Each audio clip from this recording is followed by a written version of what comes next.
Hello, and welcome to the Delicious Recipe here at 107.7 FM New Orleans Talk Radio.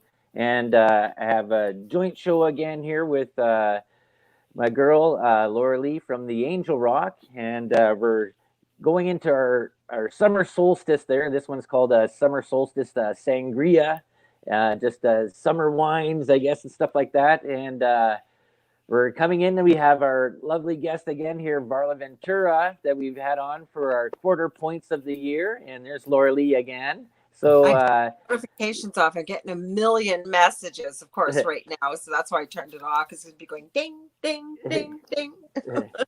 so Laura Lee from the Angel Rock, she's going to be joining me here again there with Varla. Say hello, Laura Lee. Hello, Laura Lee. No, hi, everybody. Nice to see you. Nice to see you, Varla. We didn't get a chance to chit chat before. I hope you're well. Yeah, thank you. Hi, nice to be here, you guys. Always enjoy talking with you. We love having fun here. So I tell Del he's been jacking my guests, my good guests. So we come into this summer solstice, which is the longest day of the year, and it's actually a very magical time. We have, I guess, the whole thing out of it is that the longest day of the year. A lot of things are out there. I haven't really seen too much stuff about the lore around the summer solstice, besides that fairies are around. And maybe that's the whole reason why we started a little bit late. Maybe the fairies were playing havoc there at the station. Coming out of retrograde too, thank God. Yes. And we also this year too, it's June 21st. There's also going to be a strawberry moon this year. And actually this whole year of 2021, we have the most amount of full moons this cycle that's going through during this course of this year, which is sort of interesting. But what can you tell us about the summer solstice there, Varla? Yeah, well, happy solstice.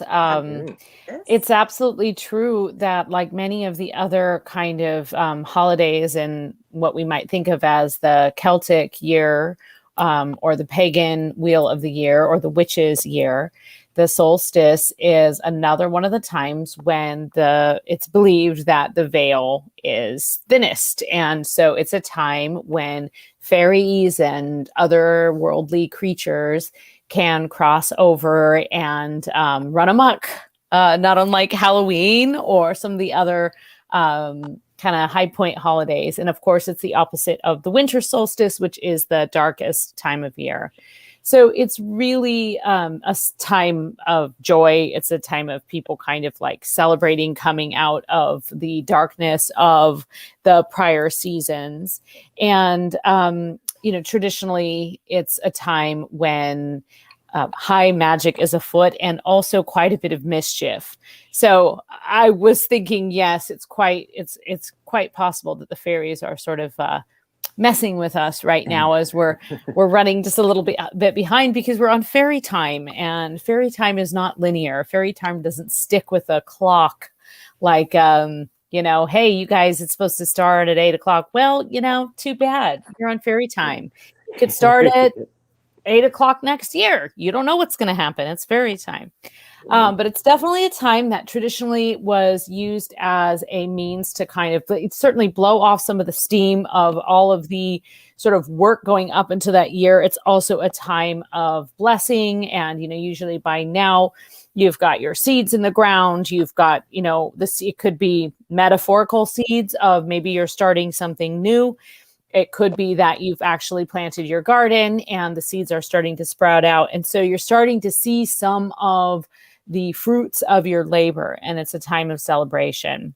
Mm-hmm. And because of that, the fairies will manifest, right? Because they're like, oh yeah, stuff's sprouting. We're here to, pick the cherries off the tree.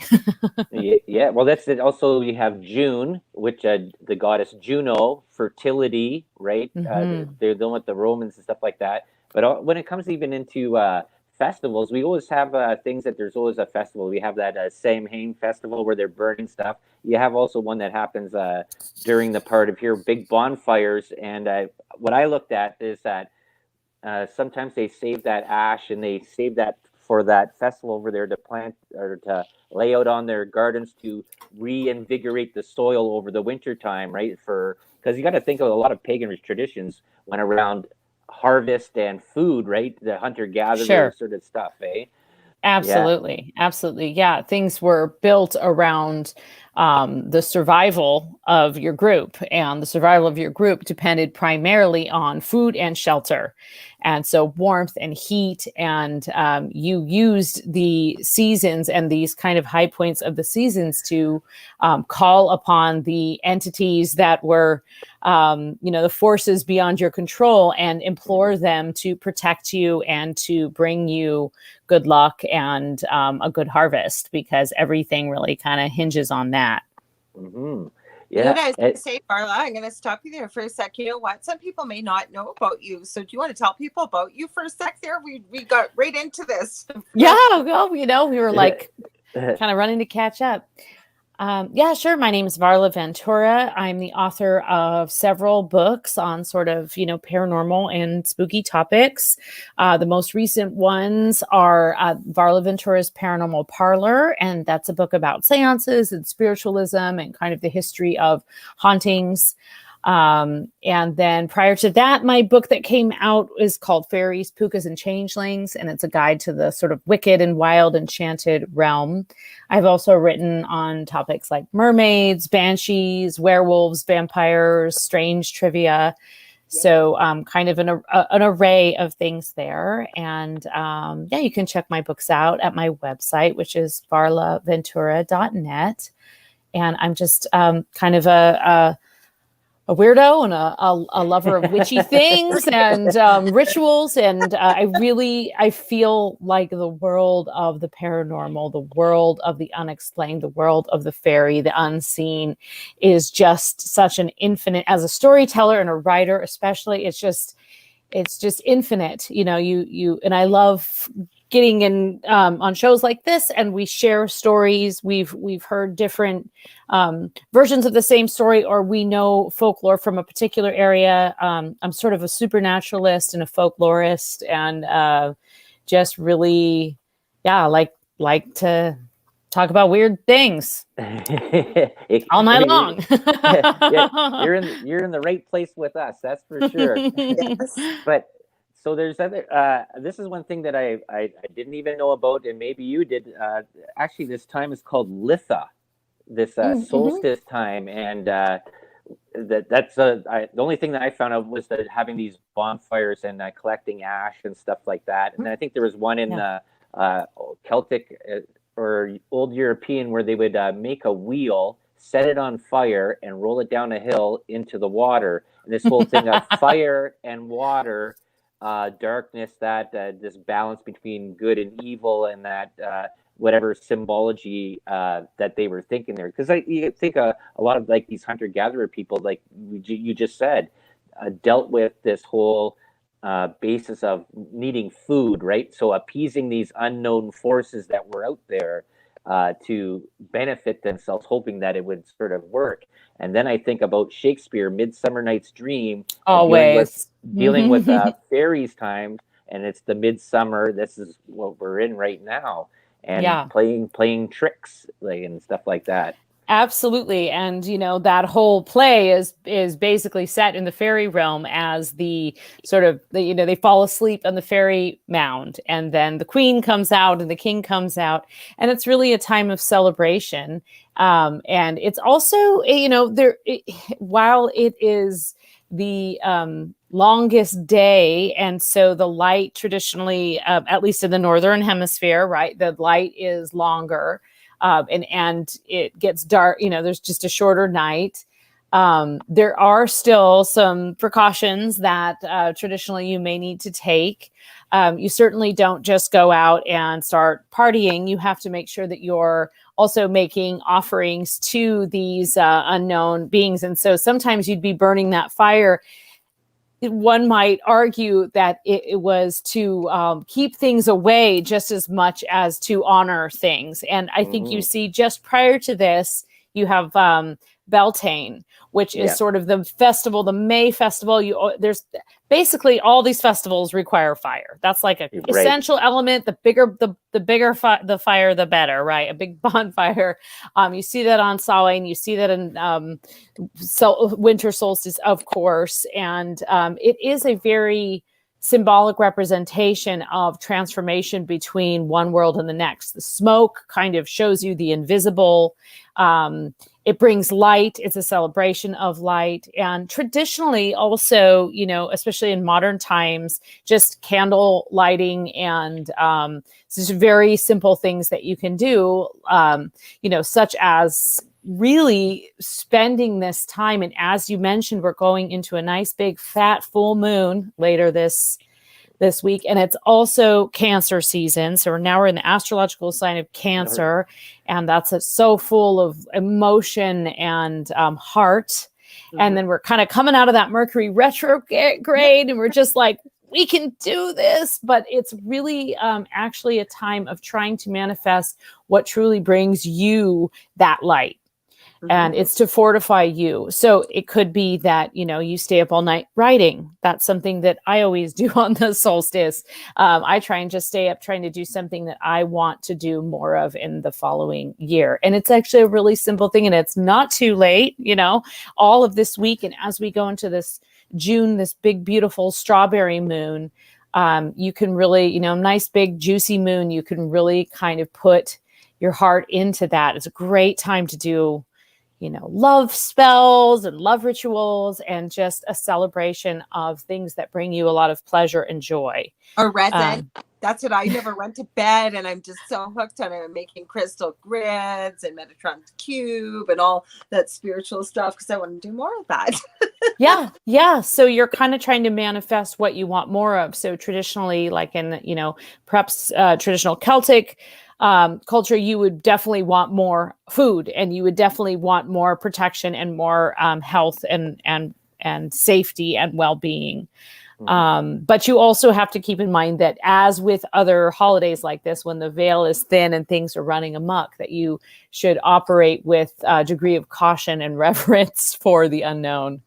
Oh yeah, getting into the part of the unknown there is that this is what I found was sort of interesting. Like where we had like the other holidays, like remember those little sausage stealers and stuff like that. Yeah. when we get into holidays like around Christmas time, or even Halloween time, harvest time, there seems to be a lot more stories of these little creatures, and they have actually specific purposes, I guess, in their stories and that. And like I said, the part here with the summer solstice, this mostly just fairies talking around there, but there is other creatures that are out there. You can go into the cryptids, things like people are out exploring in the bush, seeing hairy men or Bigfoot. They're seeing these dog men. They're seeing, like, because you're out traveling a lot more, you don't have that impact of winter time in the northern hemisphere that's sort of slowing you down, and the night is not as overbearing as winter time is as well, right? Sort of a little happier. Yeah, so that's a good point, right? Like maybe the sightings are also increased because you are out there more, and it feels a little safer to be walking in the woods on a you know, as the sun is setting, because it doesn't go from, you know, light to pitch darkness. Right. And you also have a lot of rituals that surround things like forest creatures, or sort of druidic practices that worship the Oak King, or other kind of trees, or tree spirits and woodland fairies this is kind of their high season, where you might find other times of the year that you would find, you know, creatures that perhaps dwell a little bit more in caves that come out, but this is a time when you're really, this is kind of the woodland reverence and celebration.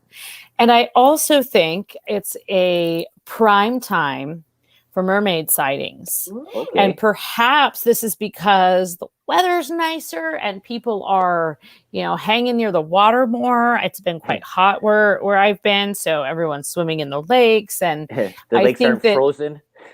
Yeah, the lakes aren't frozen over. So I think that there's probably a little bit of just like the natural, the fact that you're closer to the sea, but you do have, especially, I have not done this, but I always thought it'd be really interesting to take, you'd have to do it over a series of years, but to take tides, full moons, and compare those historically and presently to sightings, in particular, like mermaids or other kind of water entities, because we know that those are so, like, the tides and the moon are so tied together. Yeah. And it'd be very interesting to do some kind of like ridiculous graph of like the number of mermaid sightings that increase during a full moon.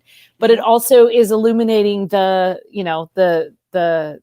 sea as well, so it will increase your vision. So to have this full moon that is so close to the solstice and such a kind of nice counterbalance to this and it's just, I mean, not to deny that it's also just a big change. I mean, not everyone around the world is able to get out again, and a lot of people are in restrictions.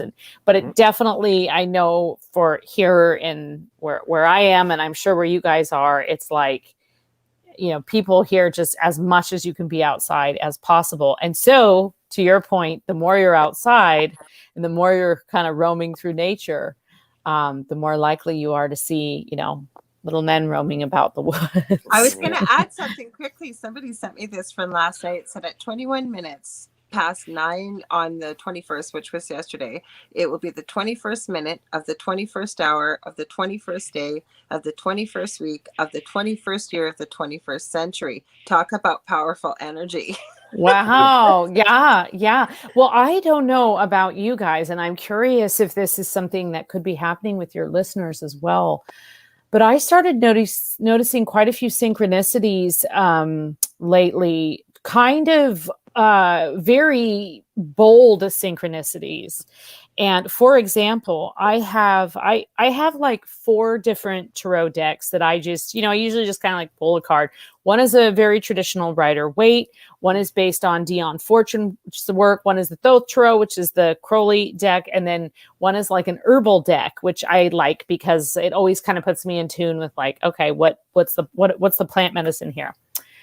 And I cannot tell you, probably for the last 2 months, but especially over the last month, so many duplicate cards where I pull from one deck, and one time I had, so 3 of the 4 had the same card. And then the next time 3 of the 4 had the same card. And then the next time 2 of the 4 had the same card. And then just the other day, I pulled 2 cards they were both, knights, and they were both on horses, but they're different decks. And the way that the decks, when I flipped it over, it was like the horses were riding toward each other, and one was white and one was black. And I was like, man, this does not normally happen to me. Normally I pull this menagerie and it confuses me and I have to look it up.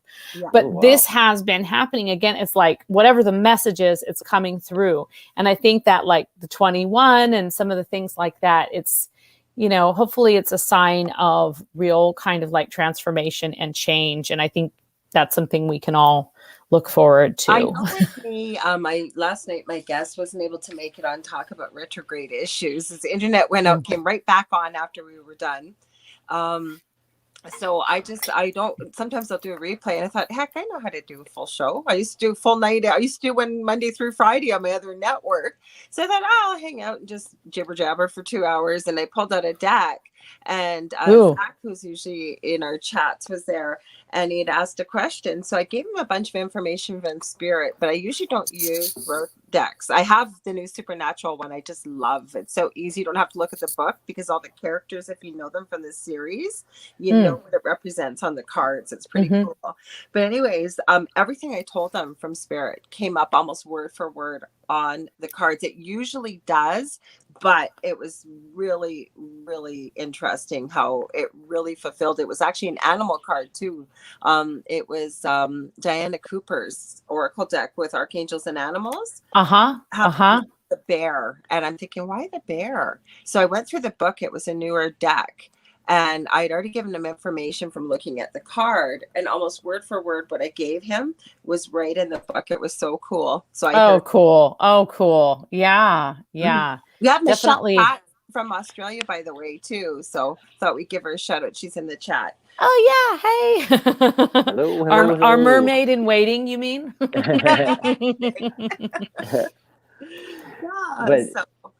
I don't know, Deli, what do you think? I know you don't do cards, but have you been finding a lot of synchronicities?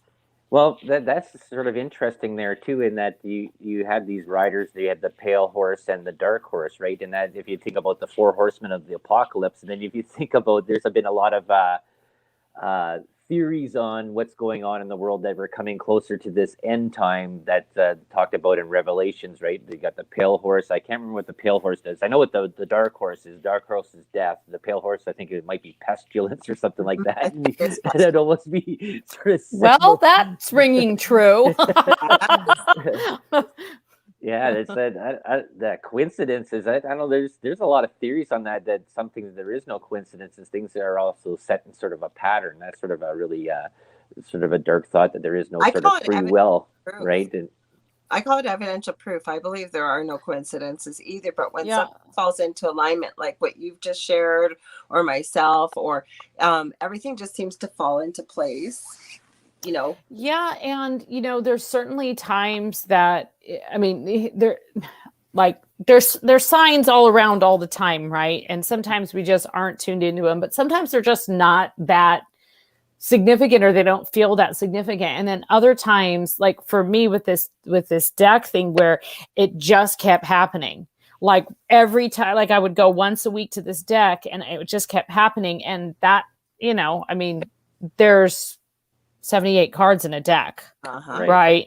So like, and what I'm doing is I'm just pulling it when I get the shivers to pull it out, right? It's like, just pull the card when you get the shivers, and there it is. And also, I belong to a small writing group, and there have been like the other day we met, and we all brought pieces, and we hadn't met for a month, and we all brought pieces that we had been working on, and it all had a very similar, like there was at least one main detail in each story that connected them all. And we were in awe. We were like, okay, something very important is happening right now. And, we're going to try our best to not ignore it or cross it out.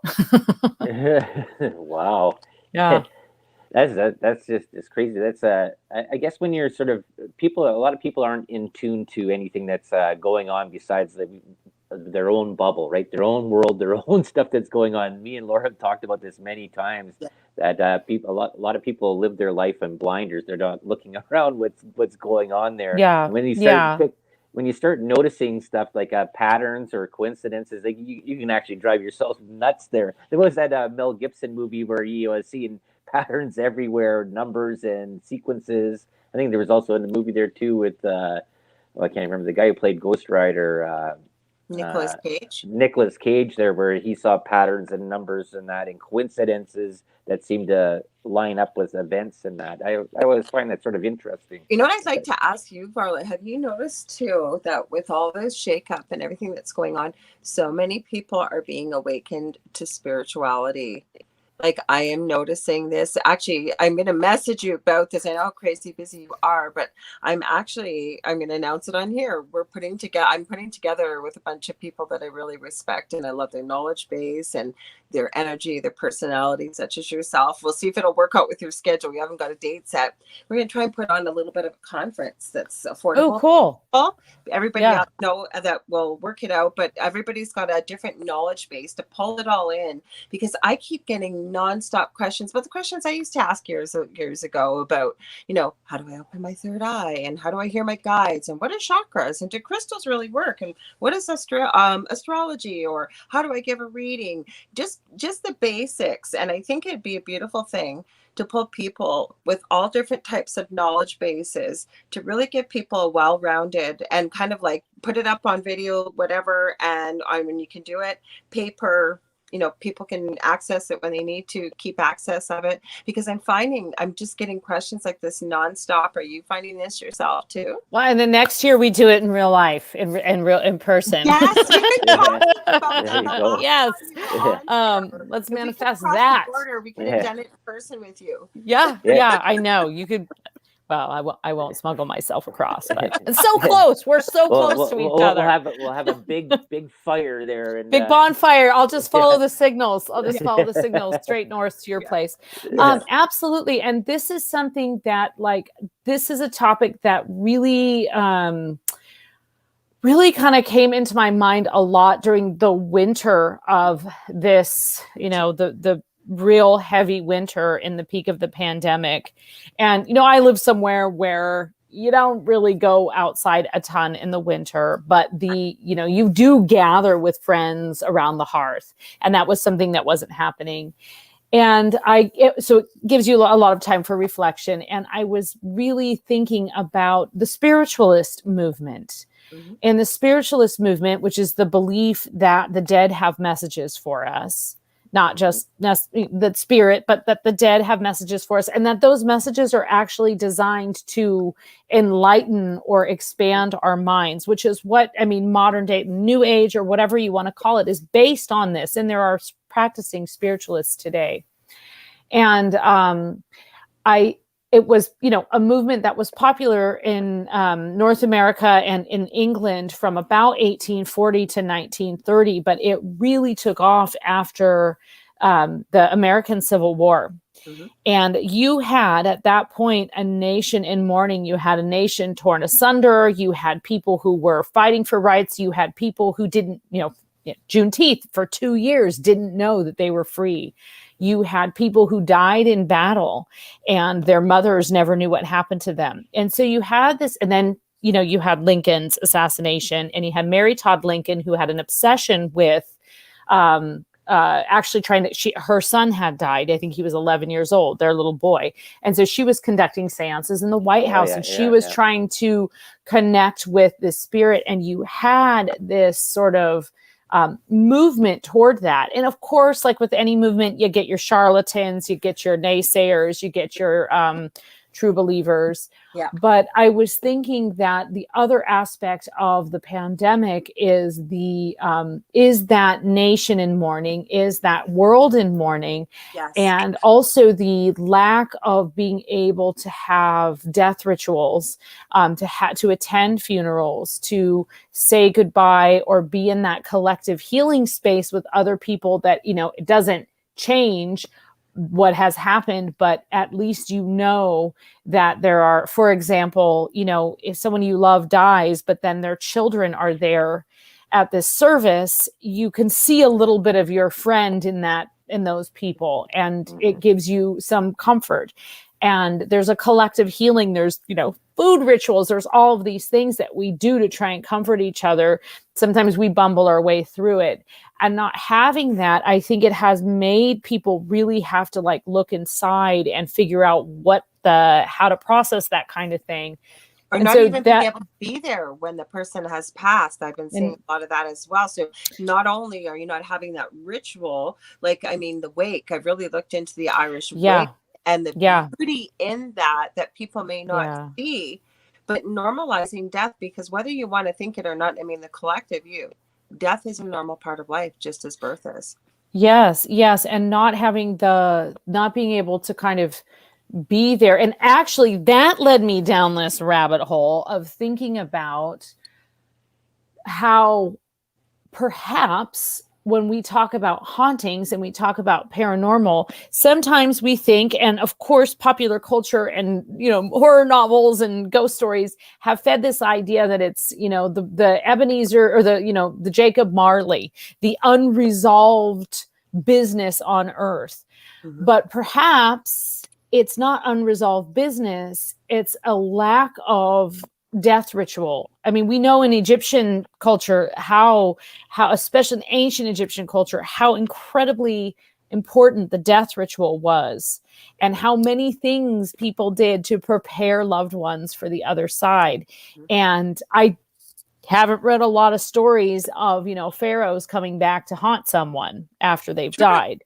Yeah. So I wonder too if that feeds the idea that it's not that someone has unrequited business because perhaps they died a violent death. I don't know, because this is all paranormal and I'm speculating about the unknown, but the idea that it's really the process of dying and dying alone and not having that sort of shamanistic element of letting go, not that it has to be a shaman, but to have, to be holding the hand. And Lorelei as a retired nurse, right? Mhm. that the rhythm of Well, I did birth have- and death is very very yeah. important. I always say I've been blessed so many hundreds of times to be there at the beginning of life working in the NICU.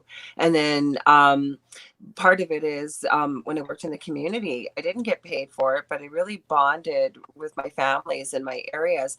So they would have my phone number, and a family member, I felt so honored to be there hundreds of times at the end of somebody's life, because families, the person that was going through the process would choose to die at home, and they needed the support.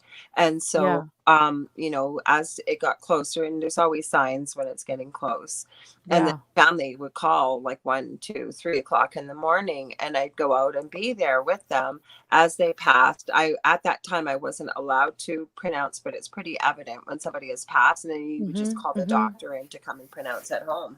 But the thing is, yeah, exactly, there's a whole process, and people need a lot of support, because death is very scary. Yeah. And then you're a death doula. Mm-hmm. You're a death doula in that situation. They're birth I just doulas have and they're death interrupt here a little bit here. Okay. I have to disappear here for a bit. You guys can continue on the delicious recipe, and let Laura Lee take over my co-host here. I got to go to work. We started a little bit late here today. Oh, Del. I know this is so sad. The working man.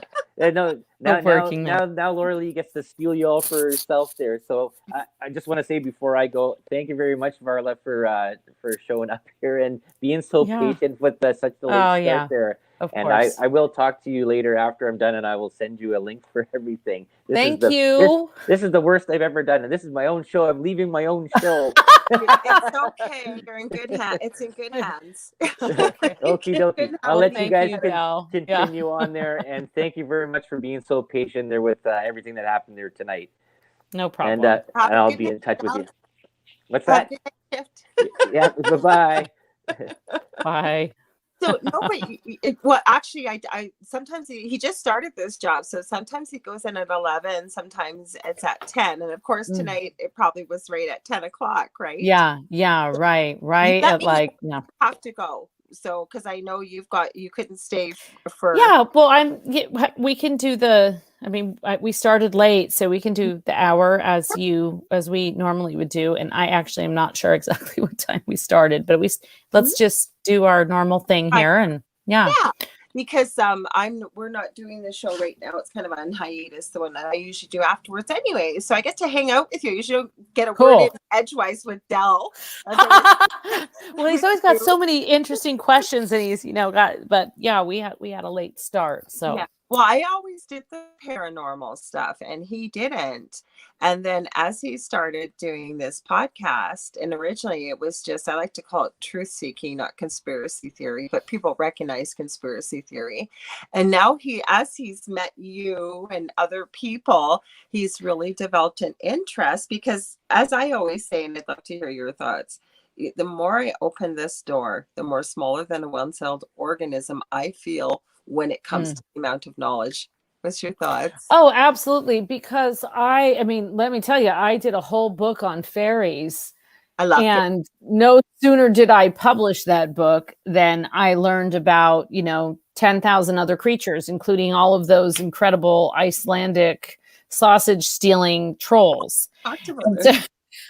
And honestly, I first came upon those at at my son's school. One of their projects was to research like a holiday, and he chose Halloween, but he chose Halloween candy. Well, I mean, I was still pretty proud. But I walked around, and there were a bunch of fifth graders basically who had all this interesting folklore because they chose a holiday, and some of them chose Christmas, and some of them chose solstice, and so they chose all different kinds of holidays. So it was pretty interesting. And so it's and then again, it's the unknown. And so one thing that is consistent is you will gather more and more and more evidence as you go. And I love listening to other people's stories. I love hearing people's stories of their encounters or the things that they don't completely understand. And I think that there is a lot of, I know that there are several younger people in my life, like my nieces and nephews, that are of this generation. They're just now, becoming adults, and they are so in tune with magic, and they're in tune with politics. They're in tune with the world in general, but not in a way that I think when I was that age, I felt overwhelmed by it, because it felt like insurmountable. And they have this kind of like calmness and strength that I've never seen that before in kids that young.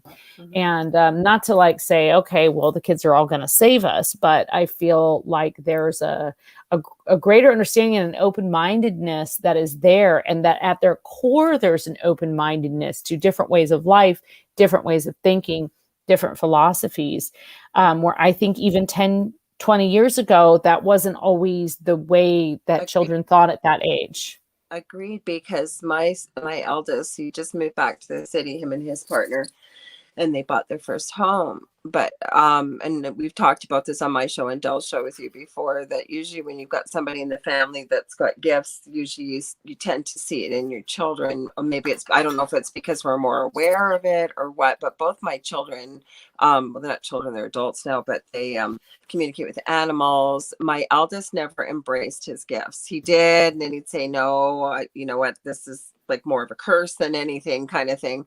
Now he's embraced. I knew he would. Now he's starting to do readings online. We're actually going to start doing some together. Oh, cool. I almost say, like, I really hate the labels that people give that generation, millennials, and all these negative things, because to me, it's almost like a new breed of human being, if you will, because I've never seen kids with so much anxiety, depression, and this isn't a negative thing. Where I'm going with this is, you're right, I have to agree with you, very intuitive, open-minded. I really believe a lot of these kids are really empathic, so they're a lot of these emotions they're picking up. So I have to agree with you. I think we're in great hands, and sensitives, and so our job, whether we're their mothers or we are their mentors or we're just generally just being adults, is just to just kind of encourage and keep that going. And I think there's just there's a natural strength there that I haven't seen before. And it's a very like accepting generation. And so it's exciting to see that. I also don't like the labels of I love the word psychic and I love the word medium, but I think that there's some people who really kind of, they don't resonate with those. Like they don't like that label. Like someone's a psychic, that sounds like someone you call a hotline. Yes. In the middle of the night when you're desperate and ask for. It's recognizable, right? So that's that you call yourself a supernaturalist. I like that. Supernaturalist. And I just read something. Earlier today.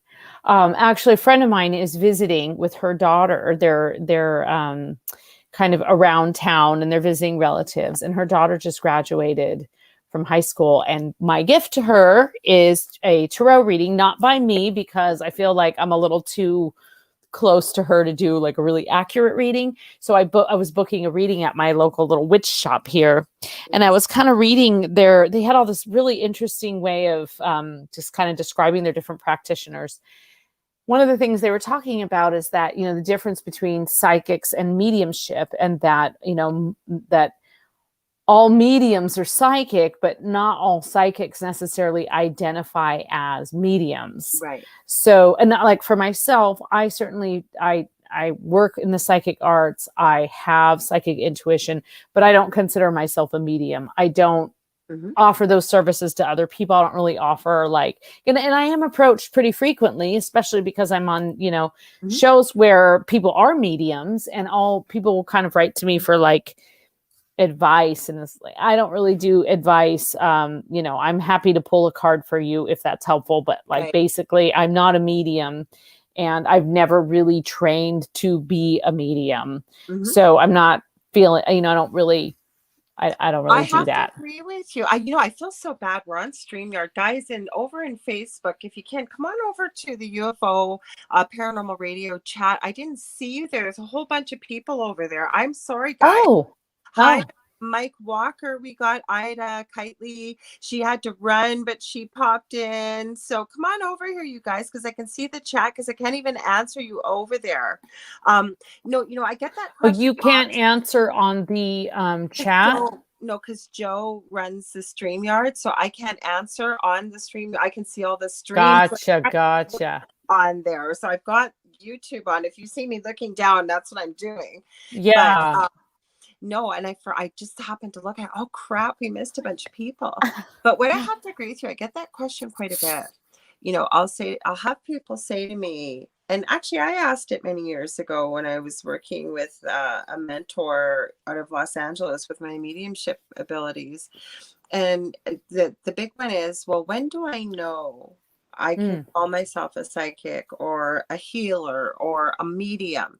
So I have to agree with you that there are many people I have met that are mediums that don't necessarily, their strong suit isn't the intuitive psychic abilities. So you can have someone like myself that's a psychic medium, and then you have mediums that don't necessarily use psychic ability, or psychics that don't access or aren't using the mediumistic ability. Because I believe, or people who need specific tools, right? Or like use specific tools. So tarot cards or oracle cards or spirit boards or crystal grid, or like, there's a lot of different tools at our disposal. And I think different people just really kind of resonate with the different things. One of the offerings that I had never heard of this, I was wondering if you'd ever heard of it. And my mom is visiting me later. Everyone's visiting me because my son's, I know, but my son's too, he's not vaccinated. It's like it's a little too, I'm not comfortable with him traveling yet. And it's been over 2 years since anyone's seen him. And so my mom and sister are coming here today.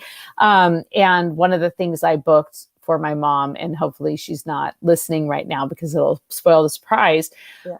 But I had to do it because I had never heard of it. And she's really into the fairy realm, but it was fairy Reiki. What's that? Fairy Reiki.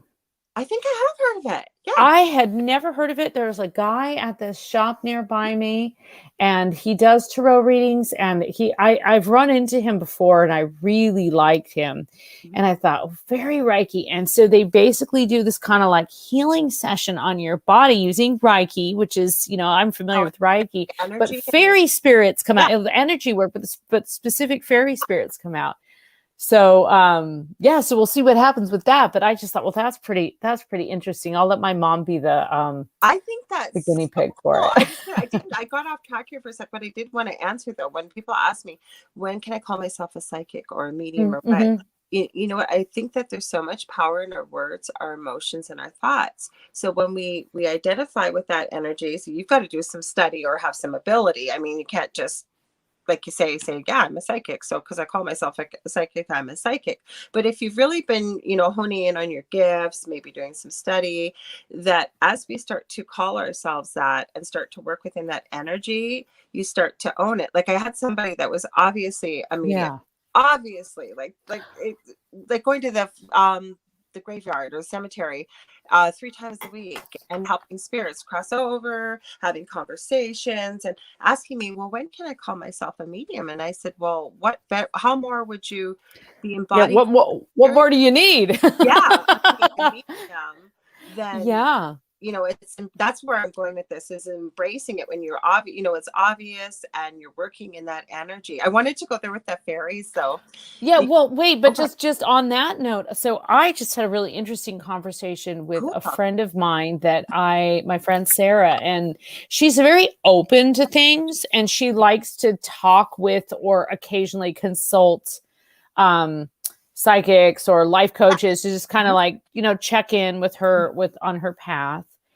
And she told me this great story where I think it was the other week, she was kind of at a crossroads. And so she had booked this session. Right. And she gets in this session, and instead of the person doing what they normally do, which is like, okay, I want you to, clear your mind, and we're going to we're going to start, set your intention and all this kind of like process where she was going to, typically get some answers. Yeah. This woman just starts asking her questions.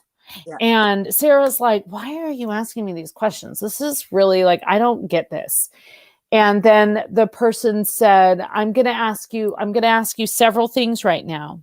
Because she's talking to her and she's like, well, you're going to need to do some work and, then you'll start hearing spirit. And my friend Sarah said, I'm sorry, but I've been like, spirit's been talking to me for like 7 years. I've heard spirit talk to me. Mm-hmm. So the woman said, oh, really? Okay. Well, that's pretty interesting. So I'm going to let me ask you a couple of things. And the great thing is my friend was like kind of annoyed, right? Because she was wanting this session to go a certain way. Yeah. And so the woman asked her a couple questions and she starts asking her for specific details about things. Yeah.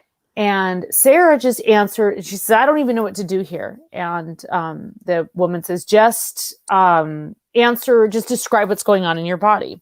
Yeah. So she says, she gives Sarah a name. And what do you feel when I give you this name? And she says, well, my hands are tingling and I'm really cold. And then the next name she says, okay, well, let me give you this name. And anyway, Sarah ends up describing where this missing person's body had been found. Wow. And not knowing anything about the details of the case. And so in the end, of course, the woman who she was doing the session with, her point was, because she does a lot of work with the local police. Yeah. She said, if I'm burnt out and I can't get anything, I'm going to call you. And her point was, you already have everything you need. You already have this gift. You are already able to answer your own questions. It's difficult to remove oneself from one's life. But she said, I have no idea what to do. So she just went with what was in her gut, which was, water, a meadow, like whatever the things were. And it ended up being one of the most incredible stories I've heard, because it was a person describing her almost reluctant awakening into this realm. I said, well, maybe this is your calling in some way. Right. Mm-hmm. So she's always been very intuitive and very frank, but this was something else. And that is something that I think comes with it was almost as if someone put a key into a lock and unlocked it. And for those of us who are sensitive or intuitive, we need something in our lives to unlock it. Sometimes we can do it ourselves. Sometimes it can be a relative. Living in a scary haunted house. Crazy experience that you're trying to make heads or tails. Yeah. And like for me, I think I grew up with a mother who was very, very, very open to these things and actually helped me unlock this sort of attitude and ability at a young age. Yeah. So that it became an intrinsic part of my life. And I used to actually do a little more work on that. For example, I would just think of someone and I would find an object that they had given me and I would hold it and, they'd call. Yeah. So I don't do that as much anymore, but I still feel those coincidences and synchronicities coming about as a result of that. And that's, that's all part of the fairy.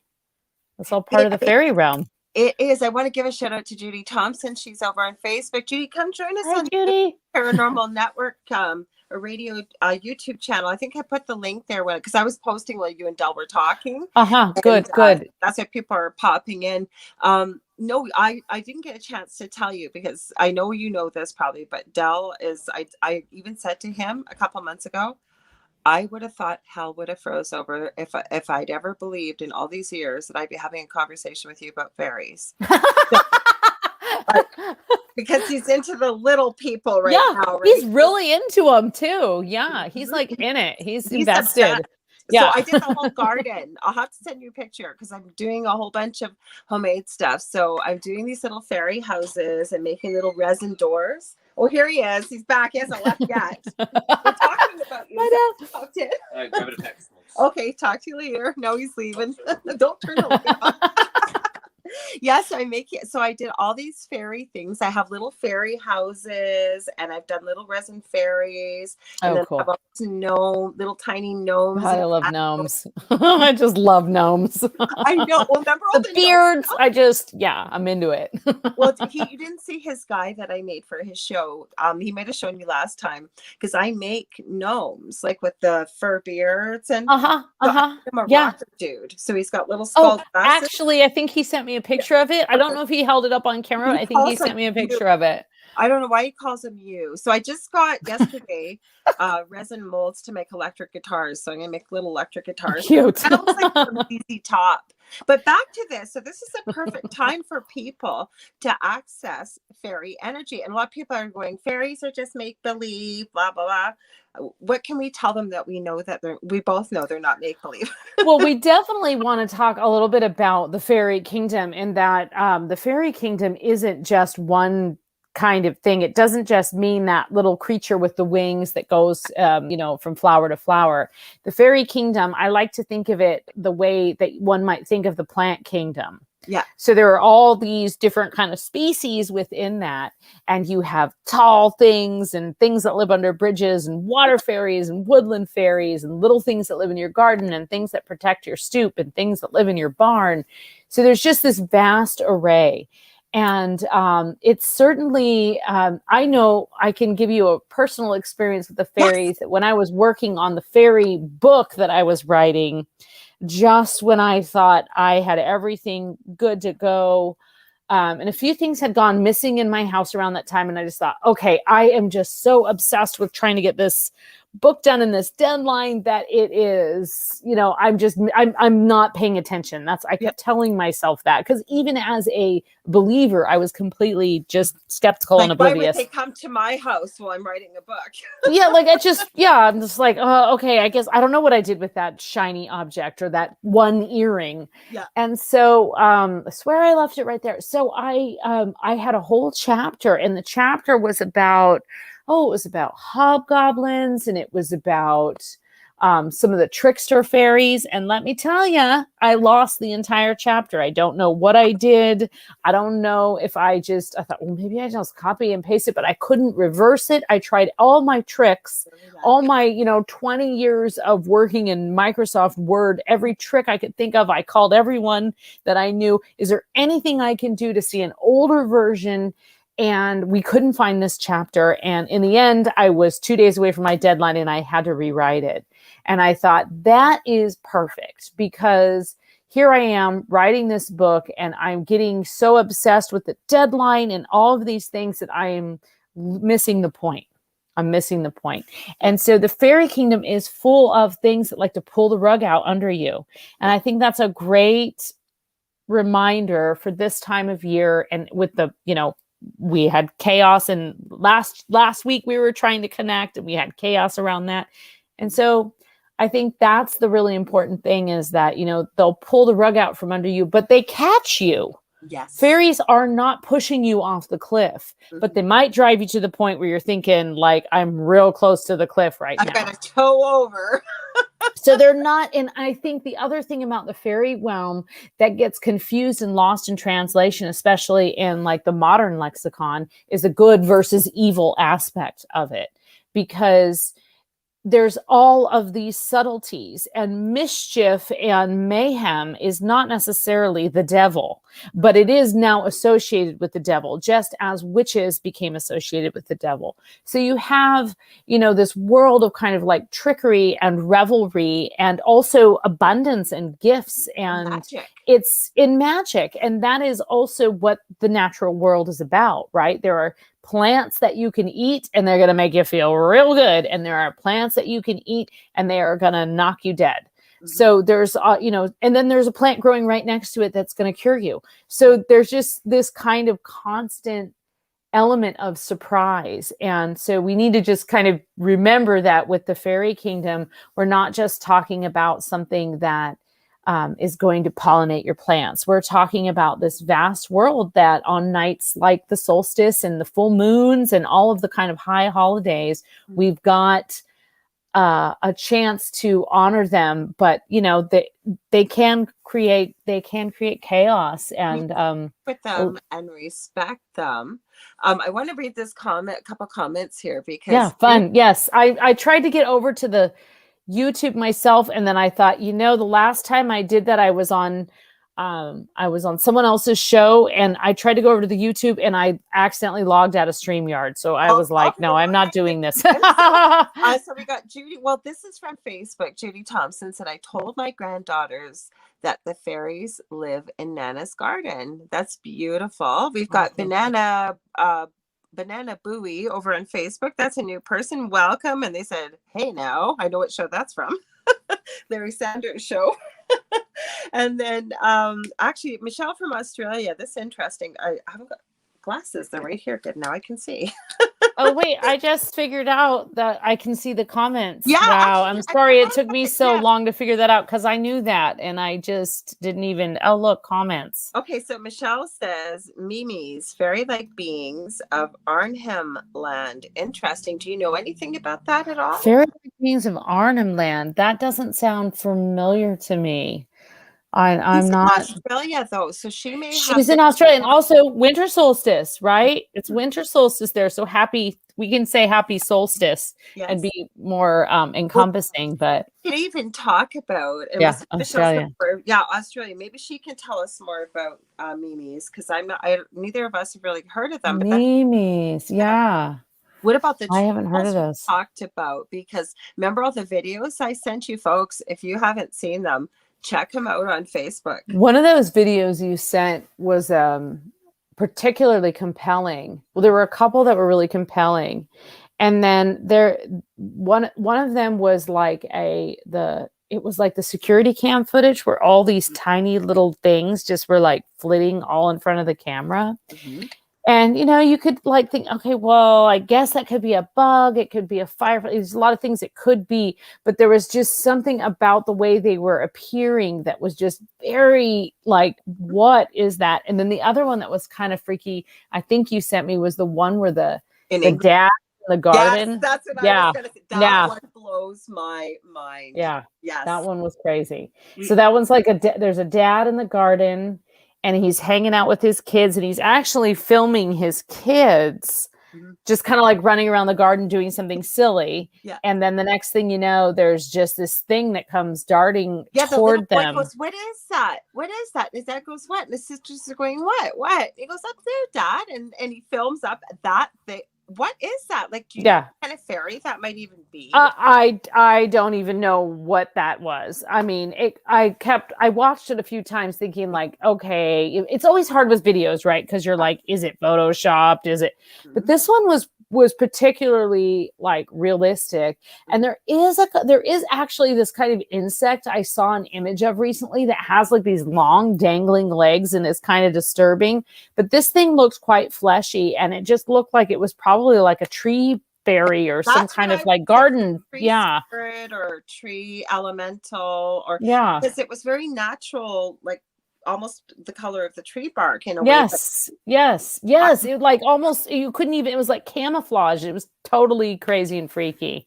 You know, I've never seen anything quite like that. I haven't seen cool stuff, because Reddit is the awesomest place to find weird, strange, crazy stuff. Yeah, because people like, they go on there like late at night and they're like, no one believes me, but I saw this. And you're like, one for fairies that I'm signed up with, and it's been particularly active, surprise, surprise, where we are right now in the month, of people that have those Nest cameras. Right? Yeah. Well, yeah, there's definitely, I have a friend, actually, a different friend, who has been having a lot of paranormal activity in her house. Okay. And she put up some Nest cams. And she's definitely caught some strange things. She's also had she's pretty dang intuitive and psychic, and she's had a couple times where she has felt the presence of something so strong, and she'll just grab her phone and take pictures, but she can't see anything. Mm-hmm. And then she'll like send me the pictures, and there's this crazy wispy thing that is was not there by the naked eye, but that occurred at the same time she was having this kind of experience where she, she felt like she couldn't move, or she felt very heavy, or that kind of thing. So, and we were talking about if that sort of thing has increased during the pandemic, because maybe people are just like there's less distractions. I mean, there's all this stuff going through our minds, but there's not as, certainly for a good period of time there, people weren't hopping in their cars and commuting and listening to their podcasts and, zooming around. They were just kind of like doing, I have a theory why this is happening. And knowing what I know about the paranormal, and I know you're well versed, collectively on this planet, we have never seen so much depression, anger, fear, all these lower vibrational energies. And as I've explained it to my youngest son that has severe autism, he still understands about all this stuff, because I explained that's food. That's food to something negative. And because Earth is a place of duality, we have light, we have dark, we have cold, we have hot, right? And as Spirit's always shown me, on the other side, we all look like little pinpricks of light. They don't need names. They communicate telepathically, and they know each other by energy. But with that being said, right, people that are in tune with their abilities, I believe everybody has these, but those that are really working with them, it almost looks like a bonfire, or one of those signs when you're driving along the highway, vacancy or whatever, the hotel sign. They can see that, right? The positive, but not just the positive, the negative can also see it. So I think we're getting a real onslaught. People are self-medicating with what's going on. That also lowers your ability to keep out anything that so it lowers your defenses, right? So definitely it's right for the picking right now. And I'm not religious. I always say I was raised Roman Catholic, but I really do believe there is a battle of light and dark going on right now. I really, really do. Yeah, well, and you've seen just even like politically a lot of polarity, and that's usually like the kind of like most public manifestation of that even a complete non-believer can see that contrast and may find themselves on one end or the other, but there's still like this really like that extreme polarization. And I think with that comes just, it can certainly open the floodgates. And I also think that people are just like, emotions are high. Emotions are high because people are wondering what is, what's going to happen in a month, what's going to happen in 6 months. I think we all clung to this idea that things were going to get back to normal, but there's no just like rip the Band-Aid off and there you are. I mean, you can pretend that that's the case, and that might be the case in your immediate community, but it's not the reality. It's not the reality of what's happening in the world. There's a pandemic that's running rampant, and it's increasing in some places. And so there's this idea of like, okay, well, it's going to be normal, and we can just like take our vacation and it'll be fine. And to a certain degree, compared to last year, that is the case for many of us. Where you live, because it depends on where you live. Yeah. Like I've been saying, had this conversation with Joe, who's our producer and owner of UPRA, and I'll give him a quick shout out. Thanks, Joe. Hey, Joe. A little bit older over. I love you, Joe. And he produces so many wonderful shows too. I've been on a couple of other shows on this network, and he's successful construction business all day long. I always say to him, I don't know how he does what he does. No. Because he makes our job easy. We just get to sit and chat. We don't have to worry about all the just send us the link. On. But I was having this conversation with him last night, and I have to remind most of my friends are in the US, and things are looking up in the US, depending on where you are. Things are more progress. But for example, in Ontario, where we are, right after Easter, they locked us down more severely than we have ever been locked down. You couldn't even buy baby items. Like, you were only allowed to buy food and minor prescriptions, and food was even hard to get. That was it. We were locked down until, I want to say, about 4 or 5 days ago. So I went out. Yeah, that's gnarly. Well, no, but that's happening all over the Yeah. world. So, Yeah. for example, with Michael's, I went there to go get some crafting stuff. A trip that should have taken me 15, 20 minutes took me 2.5 hours. Winners and Marshalls. Winners is just the Canadian version of Marshalls, so TJ Maxx. Uh-huh. It lined up all the way down, across the front of the building, down the back, and all the way. It was a conglomeration of Black Friday and Boxing Day. Wow. It was Well, crazy. and I've got some friends in Italy who are just now getting their vaccination. When I was actually able to qualify at that point, when the age in the United States was basically like lowered to, under, I think it was like anyone 16 and up. At that point in Italy, the only people who had had vaccinations, at least according to my friend and where she was living, were like 80-year-olds and up. Mhm. And so, it's totally different depending on, and if you are in India or South America, you're facing something very different. So I guess my point being, not trying to be a doomsday or whatever, but the point is that we have this idea that we were just going to like reach a point, and we've been telling ourselves all along, we're just going to return to normal. We're going to return to normal. And the reality is that there's a whole new way of living and looking at the world that is what we need to return to and adjust to.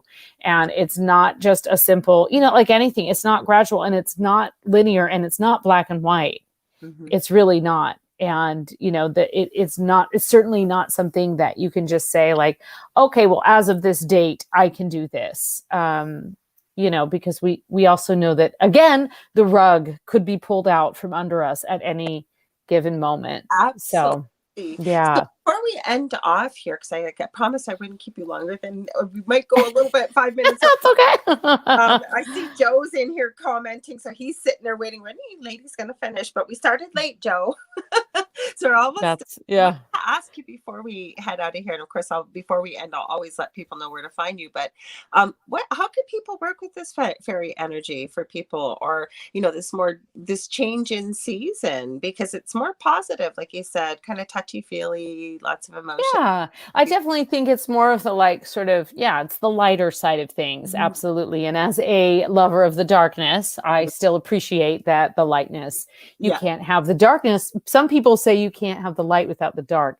I like to say you can't have the dark without the light. So one thing I think that's super important right now is to just, the absolute most simple thing you can do is bring a little fire into your world. So some way of having some reverence of the sun, and that is what the solstice is about, right? This like high time where the days are longest.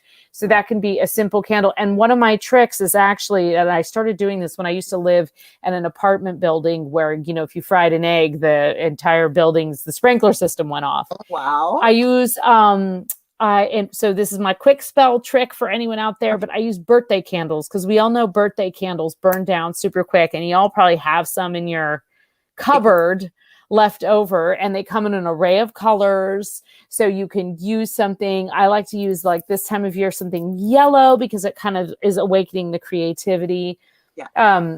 Or something white, because you're so a little bit of lightness and brightness in that way. And honestly, that's like a 1-minute spell. You burn it all the way down.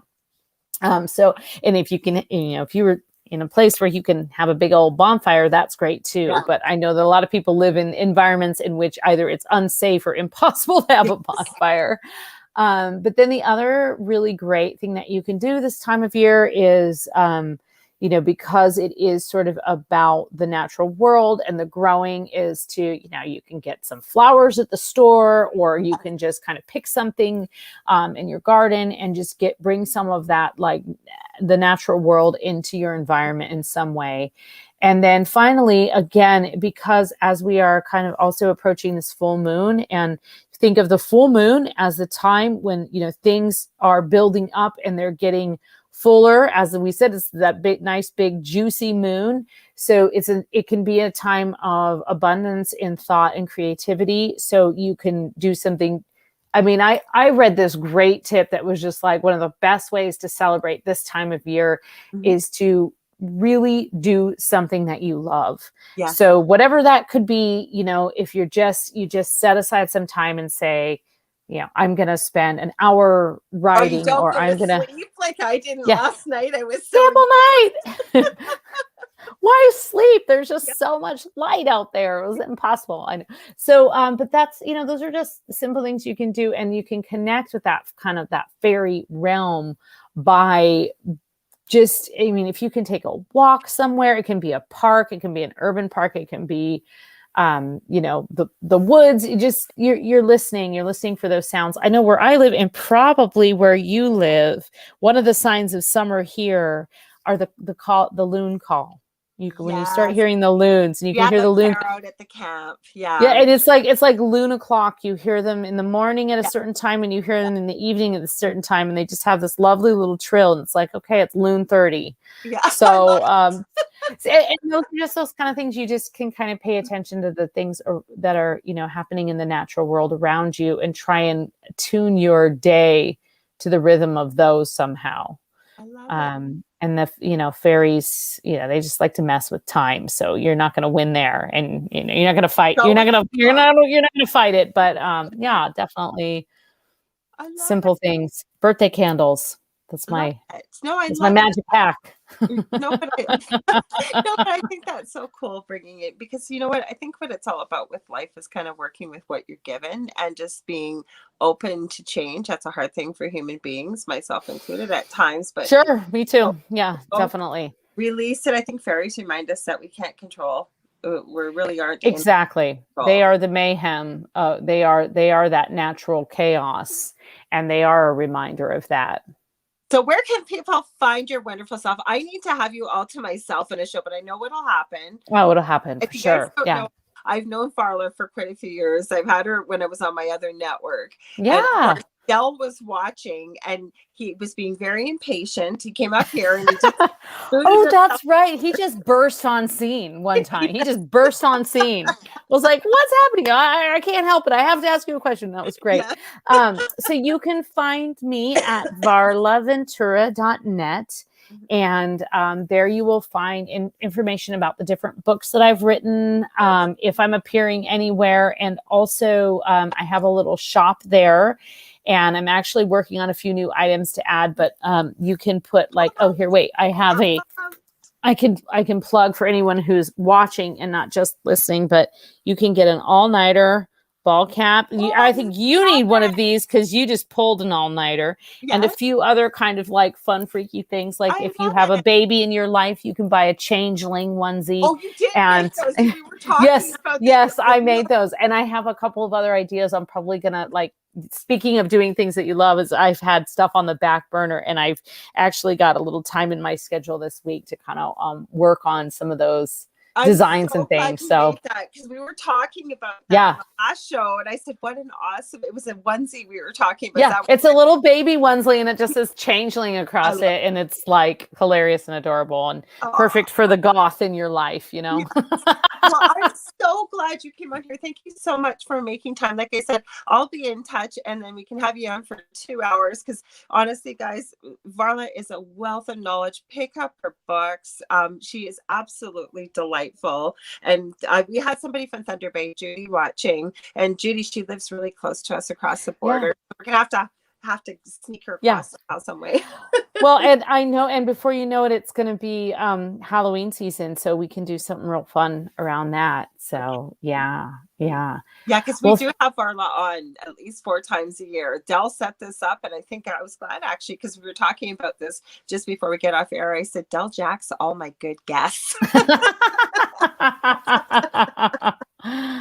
So thank you. I hope you enjoy all your family visiting. You have a beautiful summer. I'll be in touch with you.